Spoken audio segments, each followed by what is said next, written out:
আজ থেকে ১৫০০ বছর আগে আমার আপনার নবী, আখিরি নবী, বিশ্ব নবীজি মুহাম্মদ সাল্লাল্লাহু আলাইহি ওয়াসাল্লাম পৃথিবীতে এসেছেন।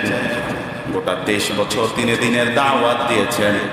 ১৩ বছর মক্কায়, ১০ বছর মদিনায় দিনের দাওয়াত দিলেন, সাথে করলেন জিহাদ। আল্লাহ রাব্বুল আলামিন গোটা দিন ইসলামকে পরিপূর্ণ করে দিয়েছেন। কোন সুবহানাল্লাহ। এটা আমার কথা না, বিশ্ব নবীজি সাল্লাল্লাহু আলাইহি ওয়াসাল্লাম ২৩ বছর দিনের দাওয়াত দেওয়ার পর ১০ম হিজরিতে যখন তিনি বিদায় হজের ভাষণ দিলেন, বিদায় হজের ভাষণে শুক্রবার দিন আরাফার ময়দান, আসর নামাজের পরে মাগরিবের কিছু আগে আল্লাহ রাব্বুল আলামিন কোরআনের আয়াত নাজিল করে দিয়েছেন।